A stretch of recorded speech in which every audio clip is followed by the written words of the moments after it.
राजा दशरथ की 3 रानियों में कैकेयी उन्हें सबसे ज्यादा प्रिय थी। उन्होंने ही राजा दशरथ से भगवान राम के लिए 14 वर्ष का वनवास मांगा था।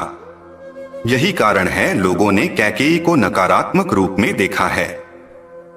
लेकिन कैकेयी द्वारा राजा दशरथ से भगवान राम के वनवास का वरदान मांगने के पीछे कारण क्या था?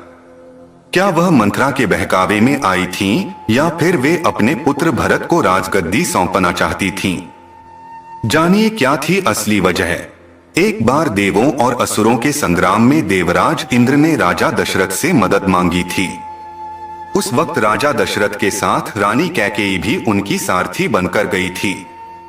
युद्ध भूमि में रानी कैकेयी ने राजा दशरथ की प्राणों की रक्षा की थी, जिससे खुश होकर राजा दशरथ ने कैकेयी से 2 वरदान मांगने को कहा था। लेकिन कैकेयी ने कहा कि वह समय आने पर वरदान मांगेगी।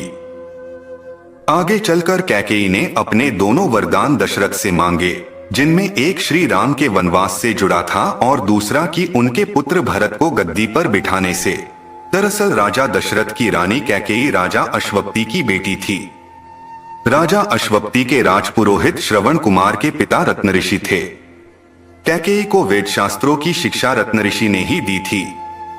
उन्होंने कैकेयी को बताया था कि राजा दशरथ की कोई संतान राजगद्दी पर नहीं बैठ पाएगी। इसके साथ ही ज्योतिष गणना के आधार पर उन्होंने यह भी बताया था कि दशरथ की मृत्यु के बाद यदि 14 वर्ष के दौरान कोई संतान गद्दी पर बैठी भी तो रघुवंश का नाश हो जाएगा। श्रवण कुमार की मृत्यु राजा दशरथ के हाथों बाण लगने से हुई थी, जिसके बाद श्रवण कुमार के माता पिता ने राजा दशरथ को श्राप दिया था कि जिस तरह से वे पुत्र के वियोग में मर रहे हैं, उसी तरह राजा दशरथ की मृत्यु भी पुत्र वियोग में होगी। कैकेयी को इसके बारे में पता था। राम दशरथ के सबसे बड़े बेटे थे। राजा दशरथ की मृत्यु पुत्र वियोग में होने का मतलब था कि राम की मृत्यु। कैकेयी राम से बहुत प्रेम करती थी और उन्हें खोना नहीं चाहती थी, इसलिए उन्होंने राम के लिए 14 वर्षों का वनवास मांग लिया। कैकेयी यह भी नहीं चाहती थी कि राम रघुवंश के नाश का कारण बने और उन्होंने यह वरदान मांगा कि भरत को राज्य दिया जाए। प्रभु श्री राम ने कभी माता कैकेयी को गलत नहीं कहा।